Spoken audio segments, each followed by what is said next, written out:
아멘. 오늘 우리에게 주시는 말씀은 누가복음 12장 54절에서 56절 말씀 되겠습니다. 누가복음 12장 54절에서 56절 말씀입니다.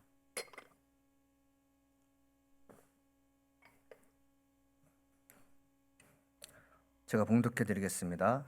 또 무리에게 이르시되 너희가 구름이 서쪽에서 이는 것을 보면 곧 말하기를 소나기가 오리라 하나니 과연 그리하고 남풍이 부는 것을 보면 말하기를 심히 더우리라 하나니 과연 그러하니라. 외식하는 자여 너희가 천지의 기상은 분간할 줄 알면서 어찌 이 세대는 분간하지 못하느냐. 아멘.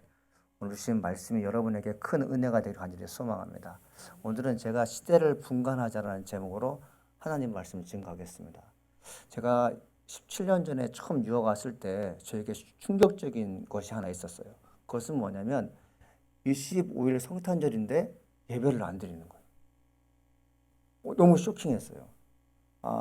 그러니까 그 어른 한 150명 되고 그다음에 유스 청년 다 해서 350명 되는 아주 큰 교회였어요. 한인교회였는데 목사님이 22일 날 예배 드리고 주일이고 25일이 수요일이었는데 수요일은 가정과 함께 시간을 보내십시오라고 말씀하는 거예요.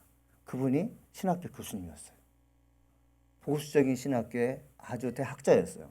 제가 이래도 되는 건가 싶었어요. 25일 날 노는 것이 과연 맞는가? 한국에서 있을 수 없는 일이잖아요. 무조건 25일은 예배 드리는 날이었고 또 예배 안 드리면 큰일 나는 거 줄 알았는데 신학생이 되어서 목사가 되어서 공부하라는데 미국이라는 세상은 이렇구나라는 걸 알게 되었어요.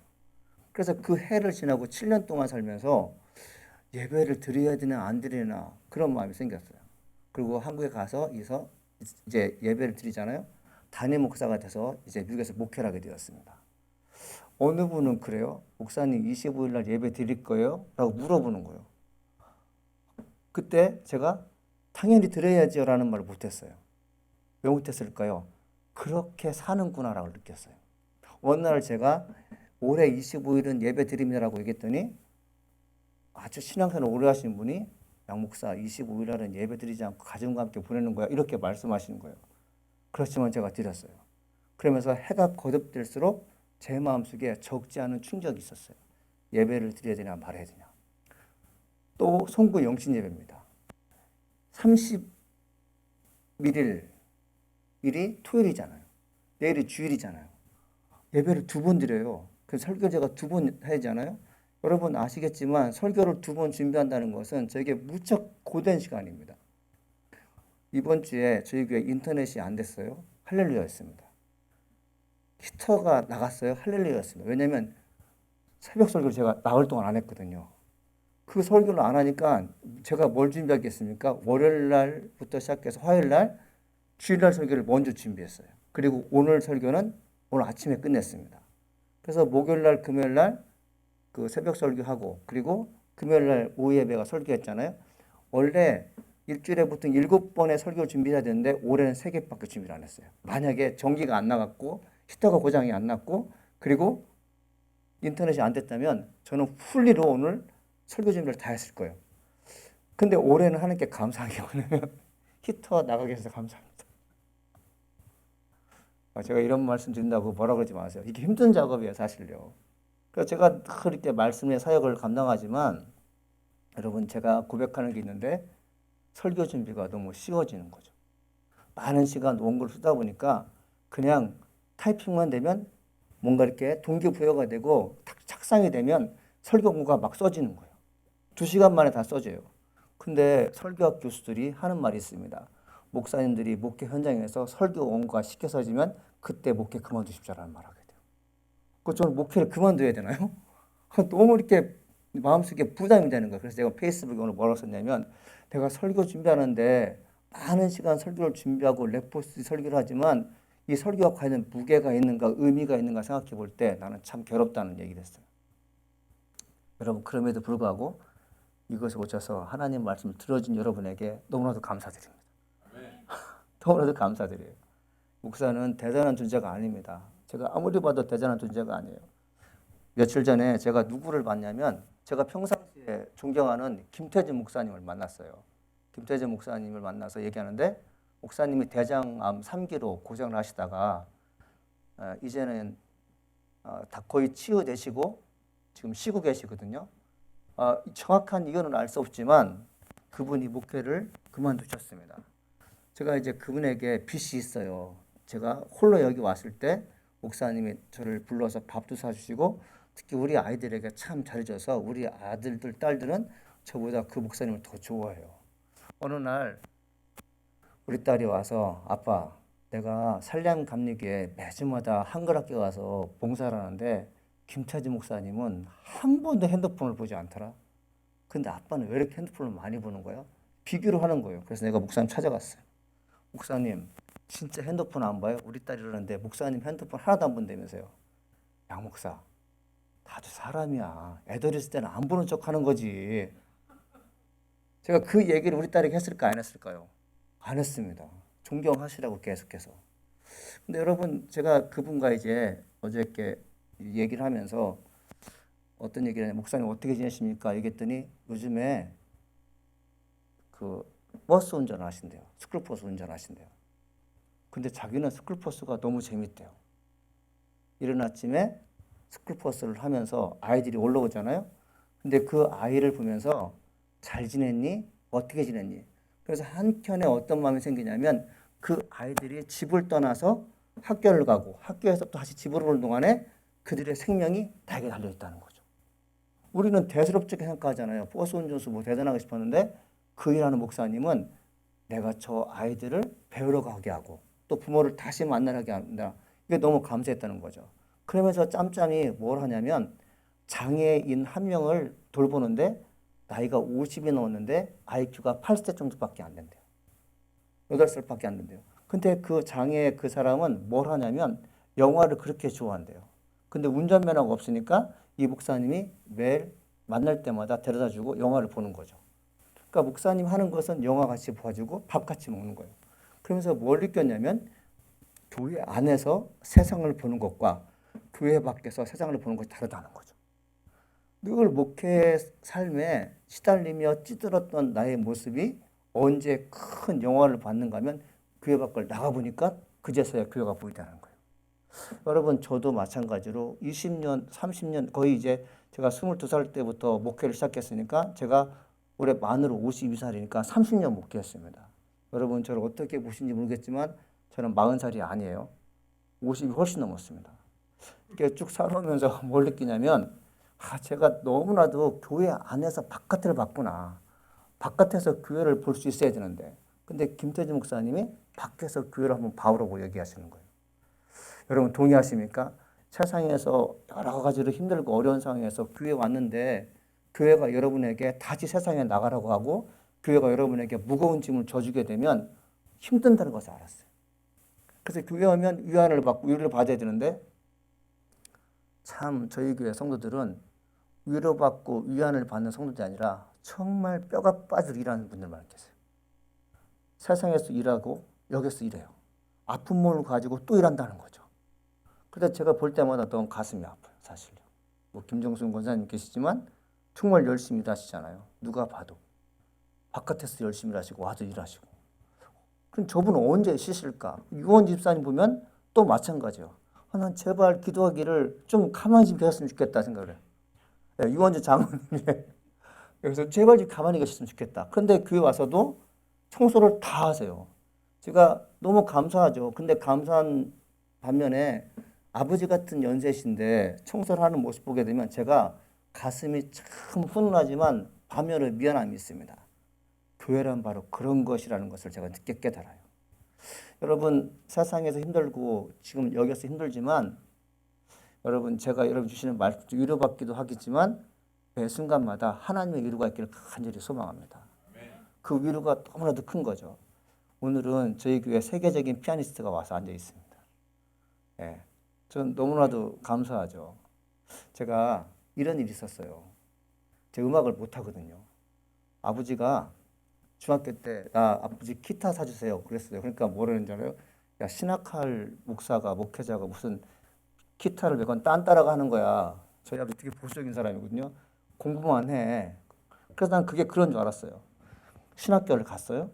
신학교 가서 부흥회를 하는데 제 옆에 있는 방 동기가 양전수사님, 예? 아니 다른 건 다 잘하는데 노래를 왜 이렇게 못하는 거야? 그러는 거야. 그쵸, 박자관님이 없거든요.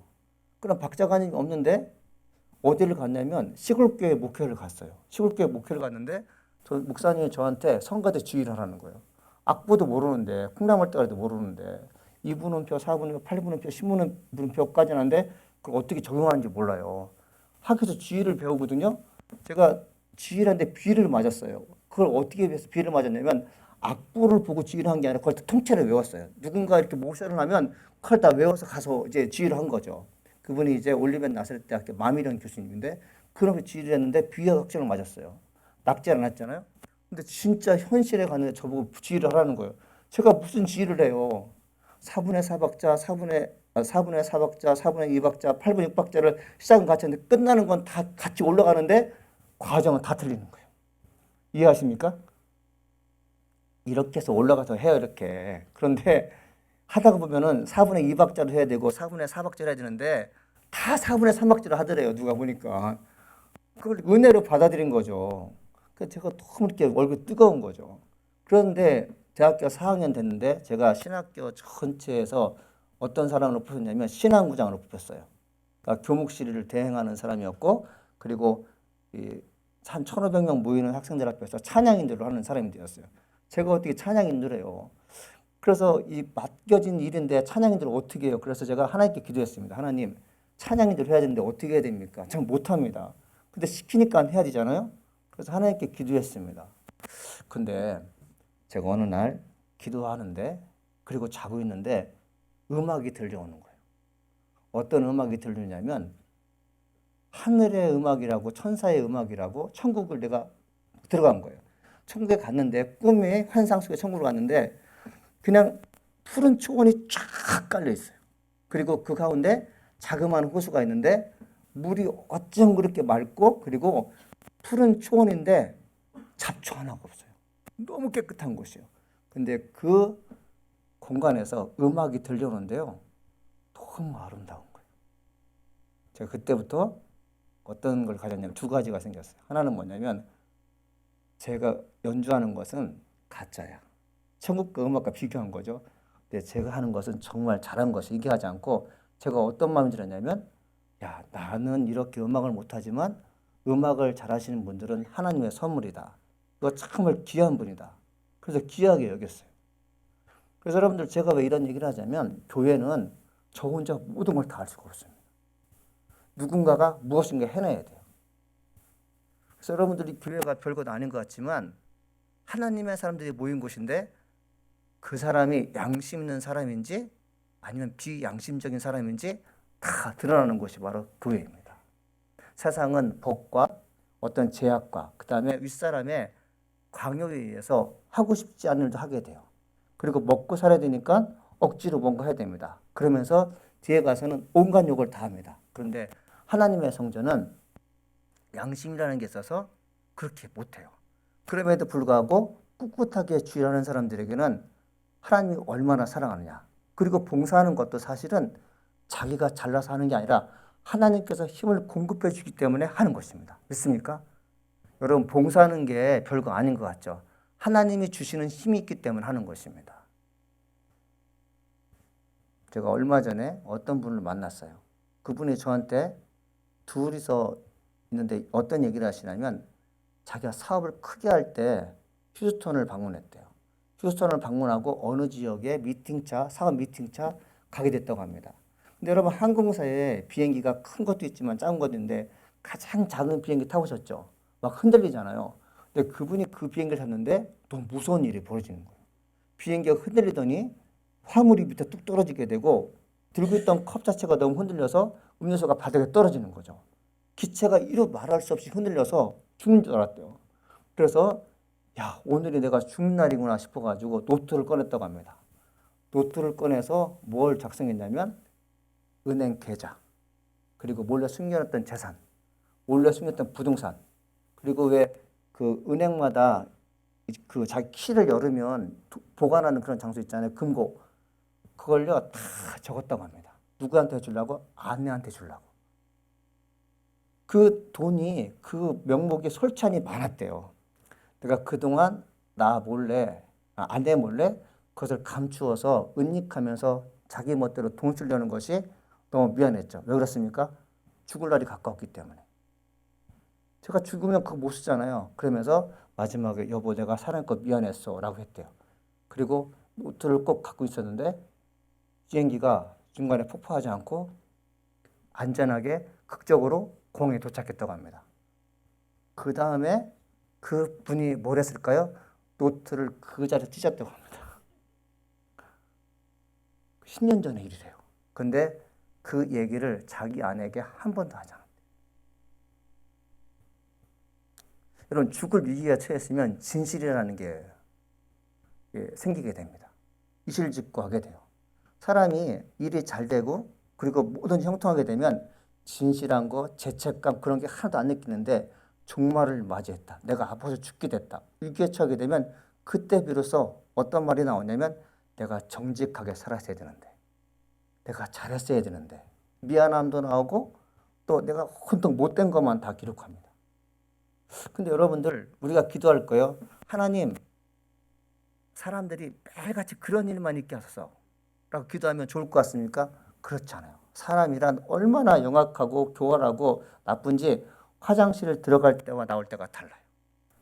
힘들고 위기에 처했을 때 죽을 것만 같을 때는 하나님 살려달라고 하고 내가 다른 사람 죄를 용서하겠습니다라고 하게 되고 이제부터 잘 살겠습니다 얘기하지만 그 위기를 잠깐 모면하고 나면 내가 언제 그랬냐는 듯이 딱 사라지게 돼요. 우리가 살아가는 모습 속에서 뭘 발견해야 되냐면 내 상황 속에 위기가 찾아왔을 때 그리고 내가 원치 않는 일이 찾아왔을 때 이것이 나에게 무슨 의미가 있는지 생각해 보셔야 됩니다. 예수님께서 본문을 통해서 오늘 말씀하셨잖아요. 오늘 본문의 말씀은 송구 영신 예배로 아주 적합한 말씀입니다. 그 이유는 뭐냐면 현실을 그대로 반영했기 때문에 그래요. 오늘 본문에 등장하는 배경은 농경지예요. 농부라는 직업이 땅만 바라보고 사는 것 같지만 농부라는 직업은 땅만 바라보고 살지 않는다고 성경은 얘기하고 있어요. 성경에 뭐라고 했냐면 하늘에 떠 있는 구름을 보고 비가 올지 안 올지 알아요. 그리고 바람이 어디서 부는지 그걸 보고 더울지 안 더울지 안다는 거죠. 그렇다면 무엇이에요? 농부는 땅만 바라보는 땅 파먹는 사람이 아니라 하늘과 교통하는 사람이라는 거죠. 놀랍지 않아요? 이게 바로 우리 인간이에요. 우리 인간은 땅만 보면 안 돼요. 우리 인간이라는 분은 존재는 하늘을 바라보며 살아야 됩니다. 하나님의 계시의 말씀이 듣고 사는 사람들이에요. 지금 그 당시 예수님께서 말씀하신 농부는 하늘을 보고 농사를 졌다고요? 여러분도 마찬가지로 하늘을 바라보면서 오늘을 살아가는 사람이 되어야 됩니다. 만일 우리 중에 하늘을 바라보는 것을 원치 않고 살아가는 누군가 있다면 그 사람이야말로 참 안타까운 사람이고 언제 본인에게 위기가 닥칠지 모른다는 것이죠.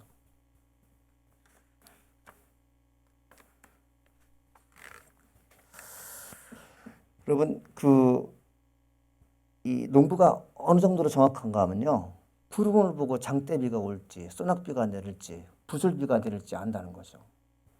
바람의 방향을 보고도 내일 더울지 안 더울지 안다는 거죠. 근데 놀라운 것은 뭐냐면 예수님께서 농부들이 하는 얘기를 듣고 지금 바리새인과 서기관들에게 사두개인들에게 얘기한다는 것은 무슨 말씀이에요? 하나님이 그렇게 세상을 만들어 놨는데 농부하는 사람들이 그것을 알고 있다는 거예요. 그러니까 하나님은 없는 것을 말씀하지 않는 분이잖아요.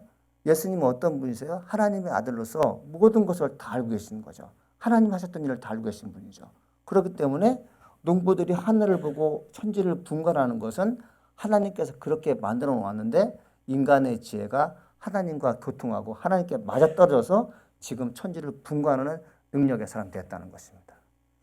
여러분 이 땅에 존재하는 사람들을 보면서 그리고 천지가 어떻게 변하면서 여러분이 할 것이 뭐냐면 하나님께서 관여하는 세상이기에 그것을 바로 볼 수 있어야 됩니다. 할렐루야. 우리가 나이가 드셨든 나이가 젊든 그것은 상관하지 마시고 지금 세상이 어떻게 변화되고 있고 내 주변 사람들이 무엇을 하고 있냐가 참 중요한데 그것을 보면서 여러분이 미래를 결정할 수 있어야 됩니다. 예수님께서 농부 말고 또 누구를 선택하셨냐? 외식하는 자들을 향해서 눈길을 돌리셨어요. 이게 외식하는 자들은 어떤 사람이냐면 현실과 동떨어진 사람들이에요. 즉 바리새인과 사두개인들인데 이 사람들이 어떤 사람이면 농사일을 한 번 해본 사람이 아니에요. 근데 농사에 대해서 얘기한다는 거죠. 어느 특정 영역의 전문가가 아니지만 마치 아는 것처럼 얘기하는 거죠. 예수님께서 되게 싫어하신 사람들이 바로 바리새인과 사두개인인데 오죽했으면 예수님께서 그들에게 독사의 자식들아 임박한 진노를 피할 수 있겠냐고 대놓고 얘기하셨어요. 그래서 뭐라고 얘기하시냐면 너의 의가 하늘의 의가 같이 동일하지 않으면 결단코 너희들이 하나님 나라에 갈 수 없다고 얘기하셨고 또 뭐라고 말씀하시면 너희들은 교회 정문에 앉아서 하나님의 성전에서 예배 드리기를 원하는 자들을 막는 자들이라고 하면서 철저하게 배격하셨어요. 왜 그렇습니까? 현실과 동떨어진 삶을 살기 때문에 그래요. 그러니까 몽상가들이었어요. 예수님께서 바리새인들을 특별히 미움의 대상자였던 것은 뭐냐면 바리새인들은 부활을 믿습니다. 성경을 믿는 거잖아요. 근데 부활을 가능케 하시는 분이 지금 자기 앞에 와 있는데 바리새인들은 자기를 믿지 않아요. 왜 믿지 않습니까? 외형 때문에. 하나님의 아들이라면서 어떻게 저렇게 누추하게 살까? 하나님의 지식을 갖고 있고 천지 만물을 다 통달한다는 그 하나님의 아들이 어떻게 저렇게 거지처럼 생활할까? 모양이 시원치 않은 것입니다. 그러니까 이 바리새인들이 보기에 나도 이 땅에 존재하는 사람 가운데 꽤 배운 사람이기 때문에 내 모습을 항상 멋있게 화려하고 다니는데 소위 배웠다는 저 사람은 예수는 청 다른 세상에 살고 있는 거죠. 못마땅한 것입니다. 여러분 우리가 그 사람의 내면을 보지 않고 겉모습만 보고 판단할 때가 참 많습니다. 바리새인들은 예수님을 판단한 거죠. 예수님은 그 판단에 들어가지 않았던 것이죠. 사두개인은 어떤 사람입니까? 사두개인은 부활신앙을 믿지 않아요. 그 사람 현실주의자들이에요. 그 당시에 이스라엘은 로마의 속국이라서 되게 힘든 일을 살았어요. 백성들은 고역으로 힘들어했고 세금을 징수하는 것 때문에 하루도 편치 않았어요.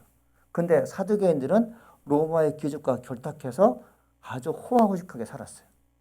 예수님께서 보시기에 야 너희들은 유대 나라의 귀족이고 유대 나라의 정치인인데 어떻게 너희들은 하나같이 하나님이 원치 않는 일만 하고 사느냐. 농부들도 하늘의 현상을 보고 비가 올지 눈이 올지 바람이 불지 아는데 너희들은 어떻게 해서 너희들은 하는 행동이 하나님 보시기에 얼마나 악한지 모르냐 하면서 이렇게 핀잔을 주신 거죠. 여러분 농부는 지금 하늘의 현상을 보고 비가 올지 바람이 불지 더울지 예견하잖아요. 근데 하나님께서 중요한 말씀하셨는데 바리새인과 사두개인들 소위 나라를 다스리는 정치인들의 형태를 보고 이 나라가 어떻게 될 거라고 얘기했다는 거죠. 이 나라가 망할 거래요. 예수님은 자연을 보고서 이 나라가 망할 거다. 지진이 일어나는 것 때문에 이 나라가 망할 거다. 얘기하지 않고 사람의 행위가 악하기 때문에 사람의 행위가 하나님께서 원치 않는 일을 하기 때문에 뭐라고 말씀하신 거예요? 너희들 때문에 이 나라가 망할 것이다 얘기하죠. 그래서 예수님께서 뭐라고 말씀하시면 예루살렘아 예루살렘아 선지자를 죽이고 내게 파송된 자들을 치는 자여 너희 집이 황폐하여 버려진 바 되리라. 예, 버려진 바 된대요. 그 다음에 마태복음 24장 1절 2절 말씀 보게 되면 너희가 이 성전 건물을 보느냐 돌 하나도 돌 위에 남지 않고 다 무너뜨리라 이렇게 말씀하죠. 이스라엘 사람들에게 성전은 매우 중요한 것인데 예수님께서 지금 뭐라고 말씀하신 것입니까? 돌 하나 성전터에 남지 않고 다 무너진다고 말씀하신 거죠. 그래서 누가복음 19장에 보니까 예루살렘을 보시고 우시며 나를 이른지라 내 원수들이 토준을 쌓고 너를 둘러 사면으로 가두고 또 너와 및 그 가운데 있는 내 자식들을 땅에 메어치며 돌 하나도 돌 위에 남지 아니하리라 이렇게 얘기하시죠. 누구 때문에? 사람 때문에. 너희들이 하는 행동이 곧 나라의 운명을 바꾸는 걸 얘기하시는 거죠. 요세푸스라는 사람이 있어요. 유대 전쟁사를 쓴 아주 역사가로서 아주 유명하신 분인데 거기에 어떤 내용이 나오면 이스라엘이 아주 망하기 전에 이런 얘기 있었대요. 기근과 가뭄으로 먹을 것이 없었다고 합니다. 그래서 많은 사람이 굶어 죽었대요. 먹을 것이 없게 되자 사람들이 부잣집에 쳐들어가서 음식을 달라고 했다고 합니다. 부자 그 사람이 음식을 주면 나갔지만 음식을 주지 않으면 부자를 죽이고서 곡간을 털어서 먹었다고 합니다. 많은 반란군이 있었대요. 근데 그 중에 요단강 근처에 마리아라는 여인이 있었는데 그 마리아는 예수님의 마리아가 아니라 한참 지난 후에 마리아가 있었는데 그 아버지가 엘리아살이었고 그 집이 꽤 부유하고 명성 있는 집안이었다고 합니다. 또 마리아 역시 되게 아름다웠고 지혜 있는 여성이었다고 합니다. 근데 어느 날 자기가 재산을 가지고 어디론가 가고 있는데 반역자들, 반란자들을 만나서 재산을 다 빼앗긴 거예요. 그리고 식량도 다 빼앗겼습니다. 재산 빼앗겼죠. 먹을 거 다 빼앗겼죠. 근데 이 사람 살 길이 없는 거죠. 근데 그 여인에겐 아들이 하나 있었는데 아들을 안고 이렇게 얘기했답니다. 불쌍한 아가야, 전쟁과 기근과 혼란이 판치는 지금 내가 무엇을 위해 너를 지켜야 한단 말이냐. 살아남아서 로마의 지배를 받게 되어도 우리는 노예가 될 수밖에 없구나. 하지만 그렇게 노예가 되기 전에 먼저 굶주림 때문에 죽게 된단다. 아가야, 이리 와서 엄마를 위한 양식이 되어 주렴. 그러고서는 아이를 죽였어요. 그리고 아이를 숯불에 구워서 구워 먹었습니다. 반은 구워 먹고 반은 보자기에 싸놨어요. 로마 병사들이 이스라엘을 쳐들어와서 막 전쟁인데 티투스 장군에 의해서 로마 병사가 쳐들어와서 여인을 발견하는데 여인의 자루에 뭐가 있었습니까? 아이 시신 반토막이 있는 거예요. 이게 뭐냐고 물어봤더니 이런 일 때문에 내 아들인데 반은 구워서 먹고 반은 남겼습니다. 나중에 먹을 겁니다. 이 얘기를 한 거죠. 로마 병사가 적군임에도 불구하고 너무나도 무서웠다고 합니다. 그 얘기를 티투스 장군에게 보고했더니 티투스 장군이 손을 씻었대요. 왜? 지금 그 여인이 그런 아주 흉악한 일을 벌인 것은 로마 군사에 의해서 그런 게 아니라 유대 나라의 반란군들, 그 사람들, 그러니까 자기 나라 사람들이 그렇게 했기 때문에 우리 로마는 죄가 없다. 그러면서 손을 씻었다는 거죠. 여러분, 이게 상당히요, 성경에 없는 얘기지만 진짜 있었던 일이죠. 우리 믿는 크리스찬들이 어떻게 하냐에 따라서 미래가 달라집니다. 가벼운 얘기가 아니잖아요. 성경에도 아이를 삶아먹는 얘기가 참 많이 나옵니다. 근데 성경을 벗어난 세대의 사람들도 가난해지고 기글이 들고 먹을 것이 없게 되면 어떤 일을 하게 되는 거죠? 인간으로서 도저히 행할 수 없는 그런 악한 일을 하게 된다는 거죠. 예수님께서 바리새인과 사두개인들에게 너희들이 하는 행동을 보니까 미래가 불분명해. 어느 정도입니까? 나라가 망하게 돼. 사랑하는 여러분, 우리가 이 땅에 살면서 내가 하는 행동이 얼마나 중요한지 아시겠죠? 우리가 하는 행동이 참 중요합니다. 여러분이 지금 무엇을 하고 있냐가 가정을 살리기도 하고 가정을 그렇지 못하기도 합니다. 2023년도 됐을 때 우리가 할 것이 뭐냐면 내가 참 중요하다. 할렐루야. 누구가 중요한 게 내가 참 중요해요. 내가 하나님 앞에 바로 서려고 애를 써야 됩니다. 그것이 하나님의 사람이에요. 저는 유학 와서 초등부, 중등부, 고등부, 대학부를 다 이렇게 해봤어요. 주로 어떤 거 땜빵을 해봤어요. 근데 제가 어느 날 정필도 목사님 책을 읽었어요. 그분이 부산 수영로교회 담임 목사님 하시다가 며칠 전에 소천하셨잖아요. 그분이 미국 유학을 왔는데 너무 답답한 거죠. 답답한 거예요. 교회를 가서 기도하고 싶은데 문이 늘 잠겨 있잖아요. 미국 교회는. 그래서 목사님이 차 트렁크 밴 있잖아요. 뒤에 트렁크를 열고 그 의자를 접고 문을 닫고 거기서 2-3시간씩 기도했다고 합니다. 막 뜨겁게 기도했대요. 근데 그때부터 어떤 일이 벌어지는 것 같더니 나를 알지 못하는 사람들이 찾아와서는 목사님 우리 교회 와서 설교해 주지 않겠습니까? 그 얘기를 하시더라고요. 그런 일이 있으면서 유학하는 동안에 빚 하나 안 지고 부유하게 뭐 했어요? 유학 공부를 하고 마치고 들어왔다는 얘기가 있었어요. 여러분, 이게 뭘까요? 다른 사람은 내가 살기 위해서 여러 가지 방법을 취하지만 이 목사님은 뭘 했던 거죠? 하나님이 좋아하시는 것이 무엇인가 아는 겁니다. 여러분, 내가 좋아하는 것이 하나님이 좋아하는 것이 되기를 간절히 소망합니다. 되게 중요한 말이에요, 사실요. 내가 좋아하는 것이 하나님이 좋아하시는 거. 하나님이 좋아하시는 것이 내가 좋아하는 거. 이렇게 맞으면 잘 되는 것입니다. 여러분, 그런 분 됐으면 좋겠어요. 오늘 그 성경 전체의 내용을 보게 되면 분간이라는 말이 나와요. 야, 너희들은 농부가 하늘이 그 남풍이 불면 무덥고 그리고 구름이 날 보면서 비가 올지 안 올지 아는 것처럼 너희는 농부들도 세대를 보면서 시대를 보면서 계절을 보면서 미래가 어떻게 될지 알면서도 불구하고 너희들은 배웠다면서도 불구하고 왜 하나님의 계시에 대해서 모르냐 이렇게 말씀하신 거잖아요. 이게 뭡니까? 하나님께서 원하시는 것 좀 알아라는 것이에요. 우리 나사렛 교회 비록 적은 무리가 모였지만 2023년도에는 모두 다 하나님 원하는 것이 무엇인지 알기를 간절히 소망합니다. 아이를 안고 교회를 가는 엄마가 있었어요. 근데 이제 이 엄마가 신앙이 되게 좋은 엄마였는데 아이를 낳고 난 다음에 어떤 일이 벌어지냐면 본당에 들어가서 예배를 못 드리는 거예요. 아이를 안고 예배 드리면 애가 칭얼거리면 왜 애를 데리고 왔어? 잠옷실로 데리고 가지. 또 이제 어디서 똥 냄새가 나는 것 같으면 애가 똥을 싼 거잖아요. 그리고 야 아이야 제발 예배 시간에 똥 좀 싸지 마, 오줌 싸지 마 이렇게 얘기하면 애가 알아들어요? 아이는 그게 없어요. 마음껏 싸잖아요. 근데 이 엄마가 아이를 데리고 본당에 들어가서 예배드리지 못한 것 때문에 스트레스를 받는데 더 스트레스를 받은 게 뭐냐? 잠옷실에 들어가서 더 스트레스를 받은 거예요. 엄마들이 온통 예배는 안 드리고 수다 떨기 시작하는 겁니다. 그러잖아요. 당신 애기 요새 어떤 우유 먹여? 그 기저귀는 하기스다 팜파스다 이런 거 물어보잖아요. 요새 쇼핑 어디로 다녀? 이런 얘기 하잖아요.